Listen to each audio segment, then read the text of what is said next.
প্রতিদিন ভিড় বাড়ছে মিরপুর বিআরটিএ কার্যালয়।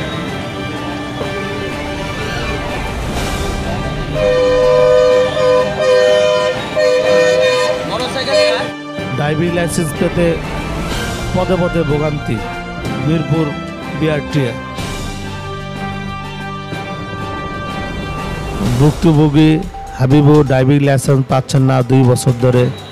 এছাড়া মিরপুর কার্যালয়ে 2 বছর ধরে ঘুরছেন জাহাঙ্গীর আলম নামে এক ভদ্রলোক।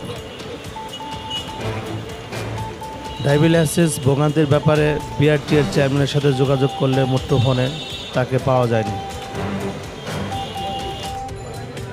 আমার নাম জাহাঙ্গীর আলম। আমি এখন আগে ঢাকায় থাকতাম, মহাখালীতে থাকতাম, এখন থাকি গাজীপুরে। এর আগে আমার একটা ড্রাইভিং লাইসেন্স হারাই গেছে। হারাই যাওয়ার পর আমি জিডি করে যথাযথ প্রক্রিয়া অনুসরণ করে আমি এখানে করতে দিচ্ছি। 2 বছর ভরে ওই ড্রাইভিং লাইসেন্স আমি আর পাইনি। সর্বশেষ যখন ড্রাইভিং লাইসেন্স পাইছি, ড্রাইভিং লাইসেন্স যেদিন পাইছি তার 2 মাস আগে এটা ভ্যালিডিটি শেষ হয়ে গেছে। তার মানে এই ড্রাইভিং লাইসেন্স পেয়ে আমার লাভ, যাক সেটা গেল। পরবর্তীতে আমি আবার নতুন ড্রাইভিং লাইসেন্সের জন্য ইস্যু করার জন্য আবেদন করছি। যথাযথভাবে আমি টাকা জমা দিয়ে গেছি। এটা আমার ডেলিভারি ডেট ছিল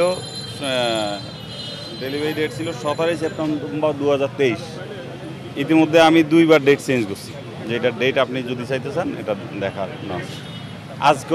আজকে আমি আমার নিজের কাজ রেখে সেই গাজীপুর থেকে ধরেন একদিন কাজ বন্ধ রেখে তারপর আসতে হয়। তো আজকেও আসছি, আমি জানি না আজকেও পাবো কিনা।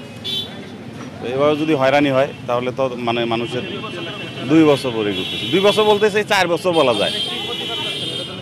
আমরা তো চাই যেমন আমরা আবেদন করছি এটা যথাসময়ে। একটা কার্ড করতে কত সময় লাগে? আপনি প্রাইভেটাইজেশন যদি হয়, প্রাইভেট সেক্টরে এই ধরনের একটা কার্ড করতে সময় লাগে সর্বোচ্চ 2 দিন, এর বেশি লাগার কথা না।